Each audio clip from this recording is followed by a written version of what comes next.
It is 12 noon. Welcome back in. This is Three Man Front. Pat Landrum, Conrad here live on site. Molly back in our studios high atop Red Mountain. We appreciate everybody tuning us in. In the 1 o'clock hour, we'll talk to Dimitri Ravanos from SEC Unfiltered. We've already heard from Mike Griffith from the AJC, DogNation.com. Also, Nick Kelly from AL.com covers the Alabama Crimson Tide. Just moments ago, the new coaches poll has come out, and the Alabama Crimson Tide, they fell lower than anyone in the poll.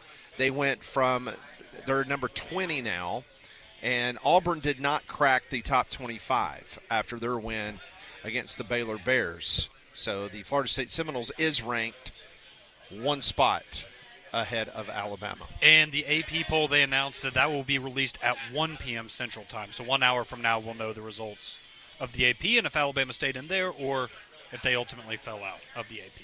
So Josh Cuevas is one of the players that is meeting with the media down in Tuscaloosa right now. And Josh Cuevas, on the reaction to Alabama being called soft, this is a direct quote. He says, we don't react. That's just how we are. We're not focused on the noise.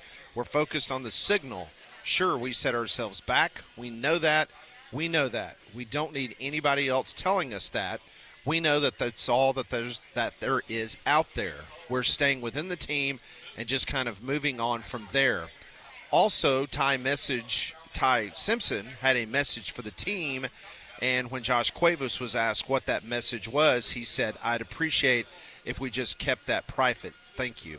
So, well, good. I'm glad to see Ty Simpson is, again, it's only one start, but trying to find his voice as a leader in that locker room, and good, hold people accountable. They need that. It's not a way you want to start your season after one game.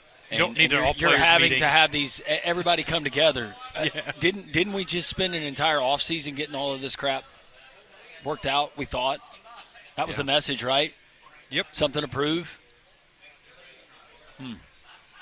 Interesting. How about Mandu in downtown Homewood? You can look better, you can feel better, and it starts with Mandu. Mandu is electrical muscle stimulation fitness. Each Mandu session begins by changing into their workout clothes. It's specifically designed shorts and a T-shirt that are designed to fit under the electrical suit and to conduct electricity. And after you're running your in-body scan, your trainer is going to wet down the electrodes on the suit, help you get strapped in. It's all run off a battery, so you're not going to get shocked. It's just going to send pulses to various muscle groups. Point of all of this, all the science, and it's all FDA approved, is it's a 15-minute workout. Now, the severity of the workout, if you've been doing Mandu for a long time, you want to ramp it up, you can certainly do that. Maybe you grab a kettlebell. Or if you haven't been in a gym in a long, long time, or let's be honest, some of us never been in a gym, you can get into Mandu. They can start you at a very basic level.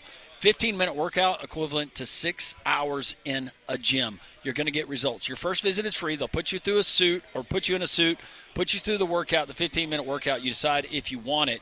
But your first month and every month after, if you join now and mention WJOX, you get 10% off. That is the deal you can't beat. Mandu in downtown Homewood, MANDUU.com. Tell Paul and the gang that Landrum sent you.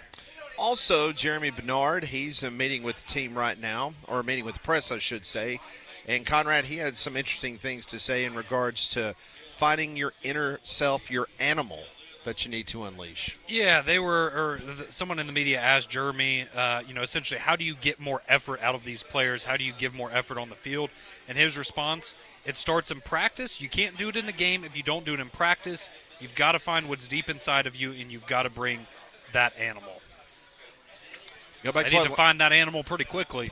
I mean, it's like what Landrum just said. It's just ridiculous that you're having this conversation after the open. I mean, who is not getting fired up to go play in a raucous environment in Tallahassee, Florida, a renovated stadium, a rejuvenated program? You're on the road. A quarterback Alabama. who has called you out repeatedly over the summer. Gus Malzahn's history of calling plays against the program, maybe not the coaching staff, but the program, all of those things. And you couldn't get fired up? Then when are you ever going to get fired up? Well, then you Is it going to be this weekend for Louisiana Monroe? Yeah, exactly. A team you beat badly on the road last year, Wisconsin, is that going to get you fired up? And you couple that with things that you're hearing from the coaching. Like, Kane Womack yesterday said, well, nothing that Florida State did surprised us. Then why was that the performance that you put out? That you're telling them nothing they did surprised you, and that's the best that you could do? Well, that tells me I had my guys prepared, and they didn't execute, they didn't play, and maybe it accounts to effort, which is bogus. I mean, you had Not two saying guys. it from him, but No, but you have two guys coming back in the middle of your defense. Justin Jefferson, Deontay Lawson have played a ton of football. Their head was on a swivel the whole day. They didn't know where the ball was. They didn't know what they were doing. It's unacceptable that this is the kind of efforts you get and some of the responses you get from people trying to be accountable. Well, nothing they did surprised us. Then why the hell is that worthy of weeks or months of game planning? Are you kidding me? Let's go back to Norman. Was that effort in your opinion? Was that an effort problem? Yeah. I don't think that was much of an effort problem. What about Vanderbilt? Was that an effort problem? I don't think it was an effort problem in that game. It was other things, right? It was X's and O's. It was scheme. I think last year was more a lack of execution. It wasn't. You weren't playing a more talented team. No. I think it was more lack of execution. So we're going to add effort as another concern in a list of all the other things that every single college football team runs into every single Saturday, which is scheme, which is guy across from you, which is strategy and all of that good stuff. But we got to add effort to that. Hey, we're not going to give a good effort. Also, every game that we played under Kalen DeBoer, we have either had the same number or more penalties than our opponent in every single game. But, hey, that compared with no effort, yeah, we're going to win some football games. Get out of here. It's ridiculous. It's embarrassing. Now, the text line is open, and a lot of people feeling the way you are, Conrad. 205-834-9450. And Jake says, Coach Speak is going to be strong from the Crimson Tide this year. It's only been a few days of it. It's already old, this coming from a Bama fan. Yeah, you don't want to hear that. You want to see it on the field, right? Call somebody out. Seriously, call somebody out. Hold them accountable. And if they quit on you, good. You don't want them anyway. Was it C.J. Dupree last year that he made the comments, right, about the meetings and people being accountable and all of that? But I know Pat said it yesterday. Okay, you're not happy with Ryan Williams. That's a leader. Maybe the guy that's making the most money on your team. Call him out. What's the worst that happens? He quits? I mean, you're not getting any production out of him anyway. No, what does it matter? I don't care how many stars they had by their name. I don't care, how many Heisman votes. I don't care if you're on the cover of a video game. Do the fundamental things right. Here's a recommendation for the defense. Put the young athletic linebackers in. Lawson was running in quicksand, and Jefferson was getting blown up, all caps, by tight ends, literally launched off of his feet backwards. Put the young pups in. Yep. Jefferson had more missed tackles than anybody else on the team, according to Pro Football Focus. He was horrible. Horrible. Linebackers seemed slow. They were lethargic. They weren't attacking. That was going to be a strength of this team, right? Supposedly. I think you walk away, at least in my opinion, I walked away from that game with a positive impression of two players, Parker Brailsford and Jeremy Bernard. Yep.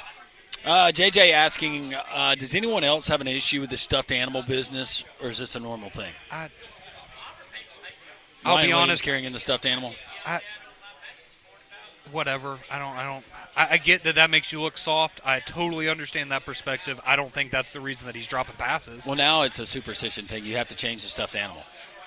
Okay, let's go to Build-A-Bear. I'll go right now, Build-A-Bear. What do you want? It's like we said before, like last year. If Kalen DeBoer was winning games, it didn't matter if he was wearing a hoodie, a wife-beating shirt, whatever the case may be. Nobody cared, as long as you won. If you paint your fingernails and you go out there and you perform like you did against Georgia, nobody cares. But if you show up at Doak Campbell Stadium and you're carrying a stuffed doll into the stadium and you get beat, then low-hanging fruit. It's going to be a problem. I was about to say, first year at USC when they almost made the playoff, I didn't hear anybody talk about Caleb Williams painting his nails. But the next year you go 7-5. There's a problem. It was a problem. Yeah. Just like him crying in the stands. Why is he so emotional? Wasn't a problem when you're winning. It's the same thing with the 130 DoorDash. Hey, Nick Saban's routine would have gotten old pretty quick had he not won championships in Tuscaloosa. Absolutely. Winning solves everything. Yeah, I mean, because they didn't have a problem with Nick Saban going around and absolutely – being a you-know-what. Berating people. Yeah, people in the football office building and stuff like that. Because guess what? He won. Yep. And that's all that matters. Aside from championships and wins, this is the whole package of what you're going to get when I take over this program. Are you signing up for it? Okay, good. This is what you're going to get. And he delivered. This one going back to the game we have coming up in Athens just a few weeks from now. Kirby will get 25 years to life after he gets finished with Alabama. That's good. I had to read it. Yeah, right now that doesn't look like that's going to be a super fun game if you're an Alabama So you fan. would take Georgia in the 6.5 right now? Right, absolutely right now. Drake, guys, Drake is Florida fan. What will happen if Alabama loses Saturday to ULM? Well, I'll tell you this. ULM's head coach Bryant Vincent will be on this program. I can guarantee you. What do you think, Pat? What will happen? How much Bama on Bama crime we get that weekend? Oh, man. There won't be enough Louisiana Monroe fans for Bama fans to take it out on. That's when they just turn around like the Arizona State fans did in the stands. Is this a good time to tell everyone that I will be there on Saturday in Bryant-Denny Stadium? Do you want to reverse it? Because I have something that you can wear that Pat knows about. Do you want to reverse the trend? I don't think I'm going to want to wear that. Will you agree to do it? I don't know. I do need to be professional. It's a golf shirt. It's a golf shirt. Should I wear it? Well, since you're going to be there representing the radio station, the answer is probably no. Okay. Yeah. Now, if you were there just as as a fan. Yeah, I will I've got be a there for work. ULM coach's shirt. Oh, I have one too that you Yeah. can. I forgot about. Oh, you that's right. I did give you one. Yeah, you can. Damien's got one too. I have one too. Oh, okay. Molly, I think you we all represent have as well. Yeah, they no. Shout out to the ULM coaching. I was staff. trying to grow the Warhawk collective here in Jefferson County from my buddy Bryant. Yeah, I think I'll save that one for another game.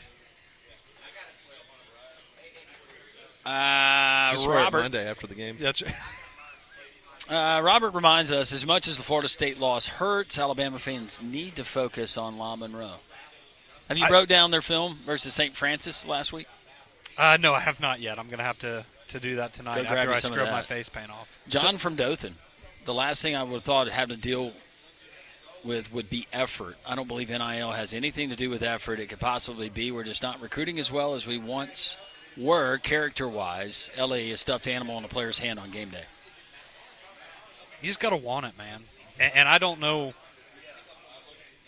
I don't agree with what A.J. McCarron said about not having enough in-state guys, but, I mean, regardless, if it's Alabama, if it's Auburn, if it's LSU, if it's Georgia, you are playing in the premier conference in college football. And putting those pads on and that jersey on, whatever the script logo is, if that doesn't bring you pride and make you want to go play your butt off every Saturday, then what are you doing? Go to school. Do something else. So you were just talking about the podcast. A.J. McCarron earlier today in a podcast that was released, he basically said one of the problems is that he's seeing that a lot of the players, both offense and defense, not being Alabama kids, the state of Alabama kids. And so they don't have that equity into the program like the old days where the majority of the roster was made up of Alabama players. Also, Chris Stewart, a weekly guest on this program every Wednesday, he went on a podcast this morning, and he says the reality is, outside of a perfect season, every goal that we had 1 week ago at this time is still absolutely on the table. End of quote. I mean, factually, that's true. I'm not trying to take a shot, but the lack of players from the state on the roster, I don't subscribe to that. Yeah, and I respect what Chris had to say because he is true, right? Alabama could turn around and go win the next 11 games, be 11-1, and make a college football playoff. But there's nothing that I saw on that field Saturday that gives me an inkling of optimism. This isn't the old Miss games, in 2015, where you bring in Cooper Bateman to start the game, and then you finally decide on Jake Coker, and you go on this great run to a national championship. This wasn't like that on Saturday. This was a big old-fashioned ass-whooping, courtesy of Florida State, and the fact that you're having to ask questions, like Landrum has said, about effort after one game, you can't. What, are they going to magically wake up on Saturday and go, I'm going to try this weekend? I understand if you just came through a meat grinder, you played Georgia on the road, you had Tennessee at home, and then the next week you got Drink and Missouri rolling in, and it's an early kick, and you were lackadaisical, and it didn't look like the effort was there. Okay, we'll have that conversation. First game of the season? Unacceptable. Well, something else that's there is the Alabama heat and humidity. And as we know, it can be brutal, but you don't want it to affect your home and family. So keep them comfortable with an affordable Trane cooling system. They've been recognized as America's most trusted brand now for 11 consecutive years, and they're the official cooling partner here at Jox. So go and find a comfort specialist near you at Trane.com. All right, when we come back on Three Man Front, we'll hear what Nick Saban had to say last night on national television in regards to the Alabama loss to Florida State. That's all straight ahead.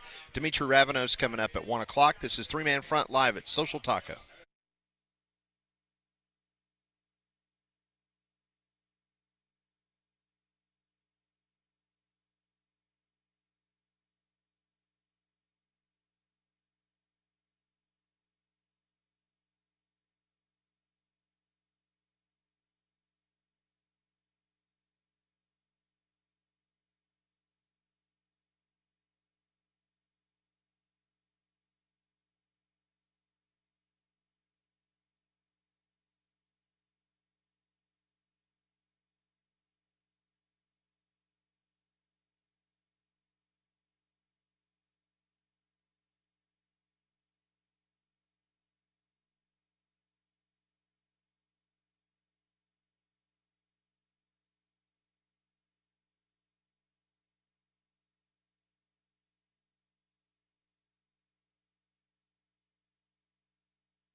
Oh. Little MJ pleading for Nick Saban to come back. That's what Conrad's doing. Were you guys still watching last night when the whole Kirk Herbstreit dog thing was going on? I saw it on social media. Yeah. Beautiful I dog. watched that game longer than I should have last night, probably. I probably could have turned it off about 30 minutes I guarantee you watched early. it longer than I did. I was in it until it was 48-14. Yeah. Yeah, but I saw the dog. Dave Mason, who is he is from betonline.ag. Apparently, there are some very interesting Vegas odds in regards to if you would like to place a wager or two based on Kirk Herbstreit's dog. Who's the dog? Peter? Is Peter. that his name? So it gives the dogs Peter. all human names, right? All right, so right now, so here's some prop bets for his dog. What'd you Okay. say his name was? Peter. Peter. Okay. It says, what does it do first during a show on camera? This is during the college game day. At minus 110 is take a dump. Okay. I feel like that one's it's going to happen at some point, right? It's gonna happen, but I feel like that dog probably has a pretty set routine, and Kirk is having Peter handle that before they get to the set. I would think so. Coming in at plus 150 is the dog humps someone's leg on television. Again, I think that obedience training probably instilled with Herbstreit and his dogs early in the dog's life. I don't think that humping is an issue, especially with this particular breed. And coming in at Good plus call. 500, he bites someone. So out of those three, which one would you place a – Take a dump. See, I thought you were going to go licking something. no, that's Yeah, me not on too. there. Yep. No. And that would have been my vote. Like a bite, a nip, or a lick. No, But- take a dump 110, hump someone's leg plus 150, bite someone at plus 500. Yeah, I can't see that breed biting anyone either. So I guess I'll have to go with Pops the Squat. Yeah. I'd go with that route too. Well, and my On-set thought, steamer. watching which, I mean, shout out to the kid that nailed the field goal for the first college game day of the season for Ohio State. But Those when are you plants now this year. Yeah, I'm sure they are. But when you see Peter kind of roaming around, I'm like, well, eventually that's going to happen, right? You just see him popping a squat in the background of the camera shot while they're kicking the field goal. It's going to happen. Awkward family photos. I love those cards. I don't know. I guess they still probably make them, but it's pictures like that, and then you just look off into the background. It's like a beautiful picture of a couple. There's a beautiful backdrop, and then all of a sudden you see like a dog. Yeah, just doing its business in the back. Yeah. Yeah. Taking a Holgerson. That's right. I That's don't think Molly absolutely caught right. that. No, she probably agrees. So do you think by the end of the season the sentiment will be maybe no more Peter? Just in terms, because I feel like I think that Kirk Herbstreit can do anything that he wants to do. Name I mean, a from Hall the- of Fame from the coach viewers. late in their career that could have gotten away with anything short of murder. I think that's where Kirk Herbstreit is. Pat, am I wrong? You're not wrong. I just meant more from the viewer standpoint of, okay, it was cute at first, but now I'm there now. it's run its course. No, I love dogs. I love dogs too. I mean, but I just well, we know you do, Conrad. I don't love dogs. I mean, we don't like you had 2 labs. You didn't bring them to work. I mean, you know what I'm saying? No. I mean, come on, just go to the game No, I know. and Is stop that making your dog. Has he said that that's his emotional support or no, they're comfort? his travel companion. His travel companion. Okay. But normally he has an entourage anyway. Yeah. I would have loved to have brought. Now, I had a couple of dogs. They would have had a hard time staying still, but I had a couple of dogs. They would have basked in. Yes. Willow, and during the show from home during the pandemic, she laid at my feet every single show for 4 hours. Yeah. Never moved. Yeah. In fact, I'd have to take the headset so you couldn't hear her snoring. No, he did. I mean, I don't Dogs are the best. They are the best, but I get it as a person that loves dogs, and I'm guilty some days of loving dogs more than I do human beings. know. And that's easily done. Yeah. A lot of times they treat you a lot better. There's a lot more unconditional love and Absolutely. understanding Yep. with a canine as opposed to a human. But, yeah, I get that. That's the best part for me about going on vacation is coming home and getting to see the dog. You see how excited they are after just a couple days. It would not be surprised if that's written into his contract, Pat. I guarantee you it is. Are you Where- kidding me? Private jets. You're probably right. and him running around doing NFL games and doing this. and Wherever doing the that. hotel is, you're going to have to make an exception. I'm bringing Peter. Stadium, don't care. No. He'll do it as long as he wants to do it. All right, so we've got updated college football playoff Vegas odds. Ohio State, they've moved up 14 percentage points according to Las Vegas odds. They're your number 1 team, most likely to make the college football playoff. At number 2 is Penn State. 3 is Georgia. Oregon is 4. Texas 5. LSU 6. Notre Dame 7. Clemson 8. Miami 9. Alabama has the 10th best odds still of making the college football playoff. They have better odds than Ole Miss, Michigan, Auburn, A&M, Florida, Tennessee, Utah, Oklahoma, Louisville, USC, Texas Tech, Arizona State, Florida State, and SMU. Bama is still 10th. Vegas still loves Bama. I was about to say it's going to take a while for that to go away. Hey, you lose this Saturday though. I don't think you have to worry about that. Even through 4 losses last year, Kalen DeBoer, and I'm not saying I'm ready to fire him, but I gave him a pass. But Saturday's game, that kind of reset things for me. Yeah. I 100% agree with that. Yeah. I've been guilty of, and why would you not? Over the 8 years of doing this radio show, much of them, Nick Saban was the coach. Why would you not give Alabama the benefit of the doubt? Based on what you had seen and what you knew they had coming back or coming in, or Nick Saban in these particular types of games. Why would you not? And That's Coach not being a homer. DeBoer had won everywhere that he'd been before this. And this was going to be the best situation, the best talent, the best resources. But not only 5-5 in his last 10 games. only losing that game on Saturday, resetting it, but now hearing what we're hearing from inside of that building, outside of that building, as to maybe the reasons why. Big red flag.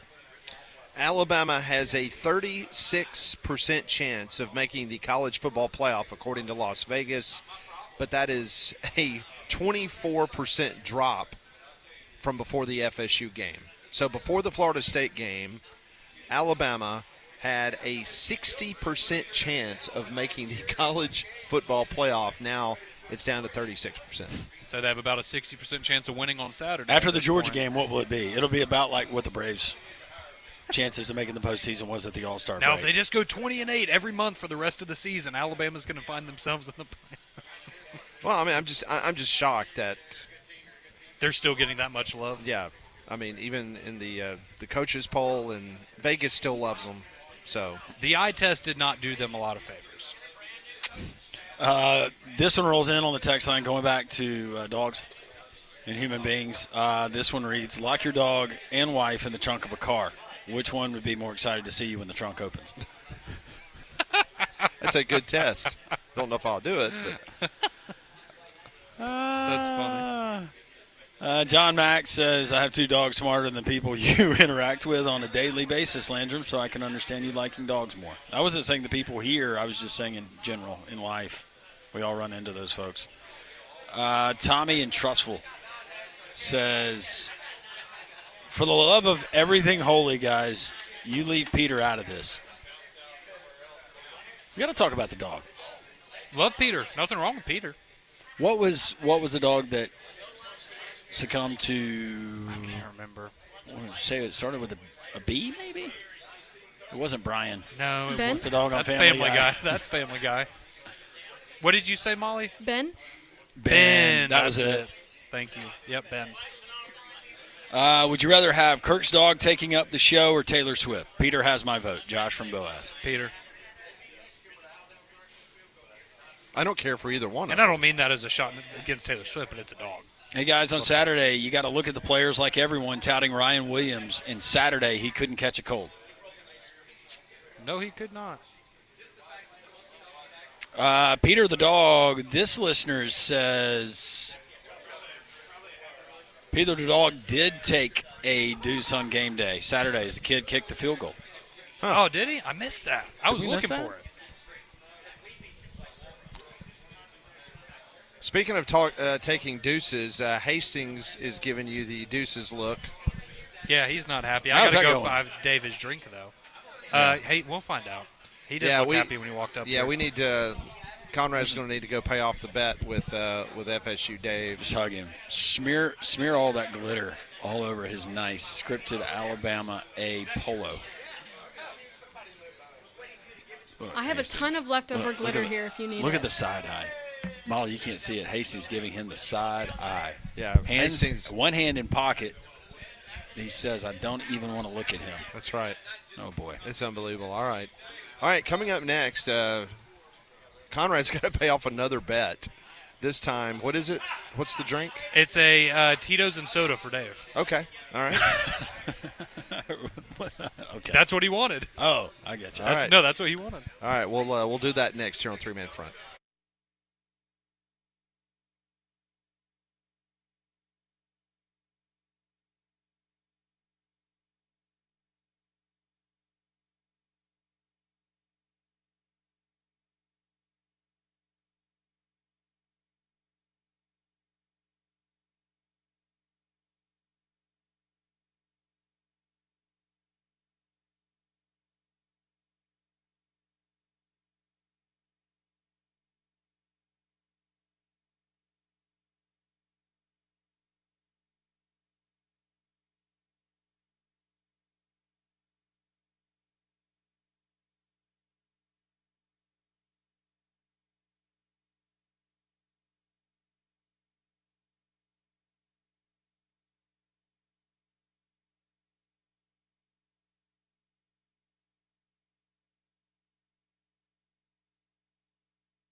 So a bunch of Alabama players are meeting with the media.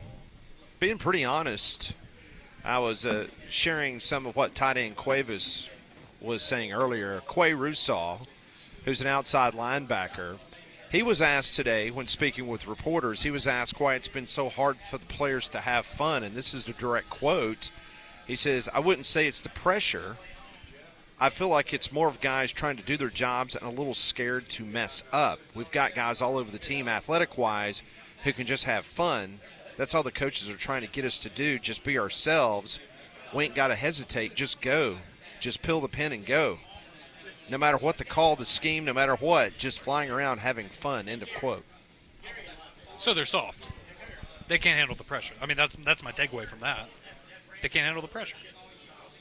I just still am just blown away by these guys having to be told to go and let the lid off and go play football. To me, of all of the things, if you're having issues early in the season, this is the last one you want. Because a blocking scheme or shoring something up, you can work through that schematically, reps, maybe it's new personnel. But this? Okay. Well, FSU Dave joins us here on set as FSU Dave. Congratulations. I know FSU Seminole Nation pretty happy today. Yeah, we were definitely happy with our club on Saturday for sure. And thanks to you, Conrad, raising the drink that you bought me, a little Cheers, Tito's and Dave. soda, and for being a good sport and having your face painted like you said you would. Your comment was interesting, Landon, because after our second scrimmage, Coach Tony White, shout out to Molly, Nebraska coach, brought you're two welcome. others. You're welcome. And he brought two other coaches and three players, two of whom started. But he chewed out his defense at a press conference for lack of effort and for not rushing to the ball and going crazy. So the next day at practice, a starter who was a senior got lippy with one of the assistants and got over the edge. He booted him off the team right then and there. So that set the precedence. And Saturday, I mean, Pat, that looked like an old Mickey Andrews defense. Yeah, hey, attitude reflects leadership. It was a line from Remember the Titans, but I firmly believe in it. And I think you're nodding your head, and I think a lot of our listeners too. I mean, how were you impressed as I was? I mean, there were times during that game Earl Little looked like the best player on the field. He had the highest ranking by Pro Football Focus. He had was an exceptional. almost 85. He had 9 tackles, most on the team, 4 for loss. And you were kind of mocking me with saying how well he was going to play in the offseason. No, I genuinely thought he was going to be good, but I didn't know he was going to be that good. No, he was just all over the place. It was really, really great to see. But Tony White switched us to a 3-3-5, and they were flying to the ball like old school. The thing that we were the most worried about. And they were mad when they got there, Dave. Oh, well, actually, Tony White's comment. They were the more aggressive team. Well, about Earl Little, he said when he got to players, he was trying to rip their soul out. Yeah. But, and they were going through tackles. There was effort, which we did not have last year. We flat didn't. But when the game started, we had said together, both on and off air, we were scared to death of Alabama running the ball on us. One of the best offensive lines in the country, no question. And for 9 minutes, they sure as hell did that. Just took it straight down on us, and we were all nervous. But then we answered in 7 plays and scored, then got a 3 and out, which I actually turned to one of the other guys, actually to PG's son, Joseph, and said, did we even get a 3 and out last year? And then we stopped Alabama again, and we scored our first 3 drives. It was so unlike anything we saw last year. But you guys would be glad to know that PG, Don, and Mario were all at the Florida State game watching, all cheering against Alabama and the SEC. That's not. All right. We're keeping receipts on that. That's not a big surprise. So I want to know for you, though, because I know I was texting with you a little bit on Saturday, Dave. When did you feel, because I texted you at halftime. Correct. And you still were, all right, it's early, let's see how this goes. At what point for you did you go, oh, man, we're actually going to win this football game? I started feeling confident kind of when Landrum said at 17-7. Yeah. I really started feeling pretty good about it, just mostly because of how well the defense was playing too. And then Roy Dell, of course, got hurt again, so we're not going to know with that. After getting that 4th and 1 from our 34, which was a pretty gutsy call. Absolutely. But we had 10 new starters on offense. Well, I thought Castellanos looked completely comfortable for 4 quarters, and he looked like he was just in another gear. I had no confidence after watching Castellanos for about a quarter and a half that Alabama would be able to figure him out or get meaningful stops when they had to have him. Well, he was never close to being touched, so would you say that he in effect does have more talent than Lagway has in his injured calf, in his entire body? And he was right. He talked a lot. I didn't like what he said. Like Ira, I liked about 25%. But he was right in that Saban wasn't there to help them and save them. And Alabama really did not have an answer for him. Well, and the reality is, right, what would you have got with Nick Saban? You wouldn't have had that lack of effort.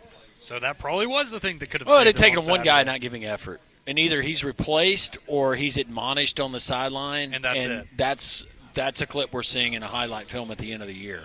But, Pat, when you read that article in the offseason to Conrad and Molly about the 5 biggest trap games, and Conrad said there's no way the opening game could be a trap game. Correct. But I think the article, what you were trying to get through and what the article was talking about was if you have utter disdain and zero respect for your opponent, then by definition it is a trap game, right? Yeah.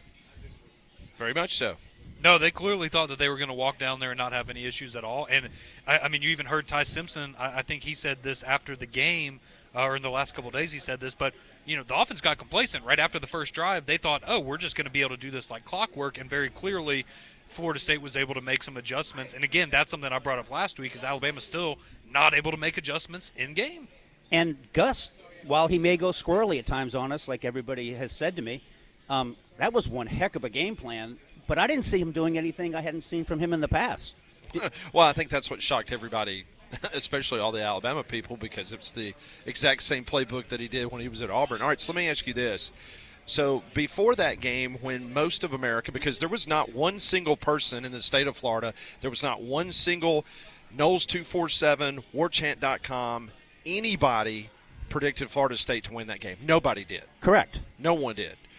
So my question to you now is, where is the ceiling, in your opinion, for this Florida State team? Well, I'm not sure about that, but the reason none of us picked it was because we saw the lack of effort last year, and we didn't know what we're going to have this year because you hadn't seen anything. And, now Alabama's got the lack of effort issue to do, so we all kind of took the high ground with our glasses. But what's the ceiling now? 11 wins. Okay. Playoffs. Okay. I'll tell you what, Dave, you might be the biggest Florida State fan in this restaurant right now. I am now the second biggest Florida State fan in this restaurant because I hope that y'all win 11 games this year because that would do wonders for Alabama. Right, because isn't that Pat on the thing now that a loss to a bad team matters more this year with the strength of schedule thing? Yes. Yes. Now, is it when so I they hope play y'all the are team? phenomenal. I mean, I guess, and I said this morning on a radio show, and I mean this, and it's no disrespect to you or Florida State, but I think that we're going to have to see in the next month if Florida State beat a very bad Alabama football team or Florida State's a really good football team and Alabama ran up against a superior opponent and, Alabama's a good football team, but Florida State is a better football team. Or is the truth somewhere in the middle? Because we don't really know where we're going to be. So coming up, we've got East Nowhere, Texas, then a bye, then Saban's alma mater, then we go to Virginia on Friday, but then we got Miami at home. So by then we're going to know in week 6, we're going to know what are we really, So, and I'm just going to sit back and I'm not going to pick individual games. I'm just going to sit back and watch. One game and at a time. happens. But you think the ceiling could be 11? I really do. Okay. Because I think Alabama's a lot better than they played, and if that's us as a good team, then there's really not someone that we can't beat on the schedule. Well, if you were ranking Alabama's as far as degree of difficulty, opponents on the schedule, FSU would have been on down the list. So some of those teams, they're still there that Alabama's going to have to go and play, and they're going to have to play a lot better. Well, I think it might have been your morning show, but I think Damien's morning show that you get to go on. Thank you. Yes. But Thank you. I think you guys had us around 6th hardest game on your Alabama? preseason for Alabama. Yeah, You it were was, down around it was 6, somewhere around there, yeah. somewhere like that, which I wouldn't disagree with. You're going to play more talented teams. Yep. Yep, You got- absolutely. I mean, we still got Miami at home, then we got Clemson and Florida on the road. So, Clemson, I know they played LSU as a very great opponent, but, you probably feel like that's a winnable game at this point. I thought Miami looked really good the other night, but, you got past Alabama. If you can beat Alabama and Alabama turns out to be pretty good, then, Florida State should be. But with Clemson and LSU, I don't spot. feel like it's somewhere in the middle. I feel like you could play that game again. Maybe Clemson wins, but it's a similar style game where there's not much give on either side. It's interesting you just said that because Dabo Swinney's meeting with the media right now, and he compares the LSU loss to a final exam on day 1 of class. Yeah. He says they made a 65, we made a 58. Neither one of us were great. I love that comparison because I agree. I watched that game, and I said these are 2 college football playoff teams. Oh, 100%. So, Conrad, I've got a question for you. Absolutely. So, now that you've had a chance to maybe take off your crimson-colored glasses, Yeah. put a little bit of Windex on them, shine them up so you can maybe see through them, what is your prognosis of Alabama's season? Because if you couldn't beat lowly 2-10 Florida State from the admittedly much weaker ACC, what's going to happen when you play real teams? I think that's a very fair question right now. And I said this when I called in yesterday. I would be about 8-4. I think 7-5 is on the table. Now, I think the correct answer is rehab. Yes, exactly. But no, I think right now what you saw from Alabama, I think they can correct some things. But if effort's an issue the whole season, then I don't even think 8-4 is realistic. But right now, I would go 8-4. No, the story is much bigger if it continues to be the we're theme talking, week does Alabama in, week make a bowl out, game? even in a win with a lack of effort. No, then we're talking about how is this buyout going to work and how much time are they going to give him. But I don't think there's a single game right now on the SEC schedule for Alabama, like even Vanderbilt. Because I know they lost that game last year, but you're like, there's no way that they're going to take all the disrespect from Diego Pavia. Well, they just took it from Castellano, so why wouldn't they take it from Diego Pavia? I don't feel like you can mark down any SEC game as a win for Alabama right now based on what we saw on Saturday. Well, FSU Dave, congratulations. Thank you, guys. Congratulations, FSU Dave. You are a humble winner, by the way. Thank you very much. And I mean that. Somewhere Burt Reynolds is smiling. Yes. I was about to say, you would think Don was the FSU fan today, so I appreciate By the it. way, we do have a correction. Lee Corso did correctly pick that FSU would win the game. That was the all one. the FSU sites. And the other thing that happened with Corso, I don't know if you guys noticed this, but this was kind of eerie. Every school that he either played for or coached won on Saturday. Yeah, he got all of his picks right on game day. No, but more than that, even the schools at Indiana, the Naval Academy, Northeast, every one of those won. If this was the NFL, people would claim that it was fixed. Yeah, so you're telling me that's why Alabama didn't give a lot of effort on Saturday? No. Okay. I hope you They get didn't more want to effort, upset Lee unlike in us. his final game day. That's right. But thanks, guys. I appreciate it. Hey, thanks, Dave. Always good to see you. More three-man front. We're live at Social Taco.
It's 12:49. We'll come back. We're live at Social Taco. Just an incredible crowd today. Appreciate everybody stopping by and seeing us.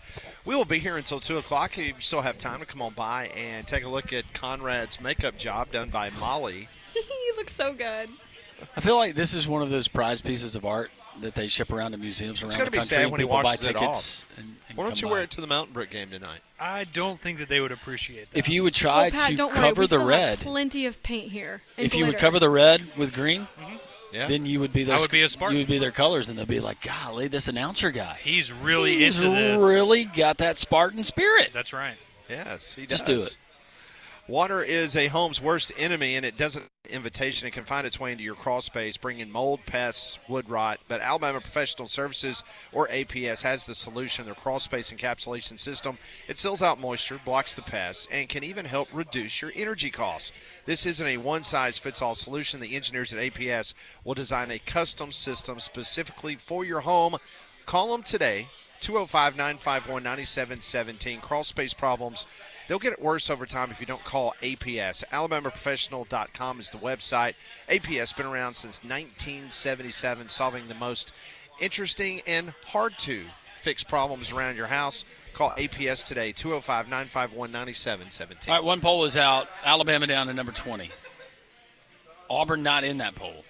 Another poll coming out, 10 minutes from 10 right minutes. now? Yep. Will Auburn be in that poll?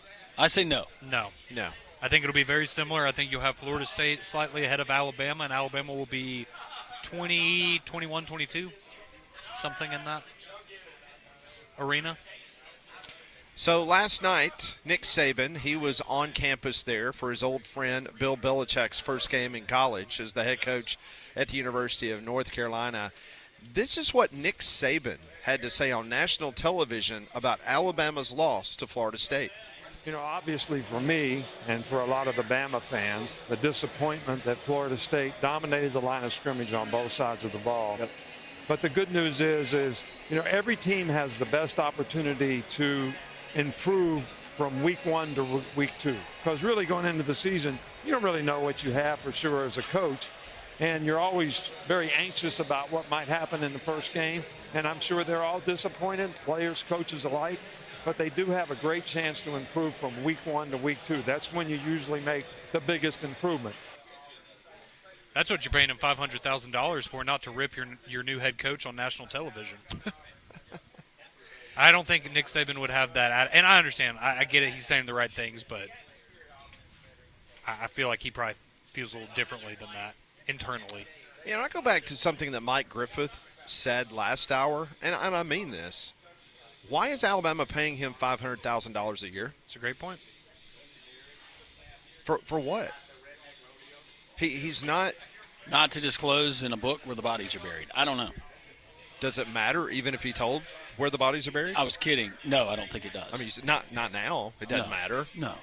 10 years 20 ago? years ago, yeah, probably. Maybe. Well, the most public thing that I think we've seen from him, I guess affiliated with Alabama, was when you had the unfortunate passing of Keelan Russell's sister. A lot of the team went to the funeral, and so Nick Saban kind of stepped in for a recruiting weekend and met with a lot of those players. That's, I mean, publicly at least, that's, I feel like, the only real sign we've gotten of him doing something affiliated with the program. And Mike Griffith brought it up in hour number 1. If you missed that interview, great interview with Mike. He was on for 30 minutes. He asked the question, why are you paying him $500,000 a year? Take that $500,000 and put towards a defensive lineman or put in your NIL. I mean, because doing that is going to show you, you know, more wins and losses on the field than paying him $500,000 to do what? I know, and that's something that you could get out of, but if I'm representing Nick Saban, I'm saying, why are you paying Kalen DeBoer $11 million a year for a 9-4 and a season-opening loss to a team that finished 2-10 a season ago? Well, I know what you're saying. Yeah, my response to Nick Saban's representation would be like, well, you quit.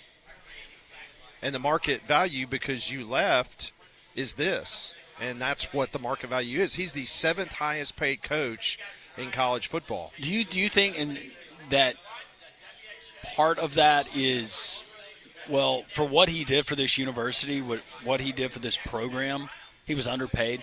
We couldn't pay him what he was worth, so this is kind of it's a lifetime enjoy achievement retirement award. I don't know if they view it that way or not. I'm just throwing out. I just basically think it's a consulting fee. I think it's He's doing a bad job. As long as he still gets a paycheck from the University of Alabama, he, whether he does the Verbo commercial and he still has the Alabama A on his floppy hat or whatever the case may be, he still incentivizes him to come back. Yeah, of course he does the Affleck commercials. Even when he was still at Alabama, he didn't wear the Alabama logo. He was wearing the Affleck stuff. See, I would be fascinated, like if you're Kane Womack, right? Is that what you're, like this week, are you reaching out to Coach Saban and saying, hey, come help me, let's look at the film, what do you see? I need another set of eyeballs on this. Or do you have the mindset of, this is my team, this is my defense, I can't go running to Coach Saban to have him fix this, I have to do this myself, which maybe is admirable. I would just be curious what maybe that internal back and forth is like with a Kane Womack or a Kalen DeBoer and trying to go and reach out to Or are Coach you Saban. calling the athletic director at South Alabama asking, can I come back? Not what I thought it was going to be.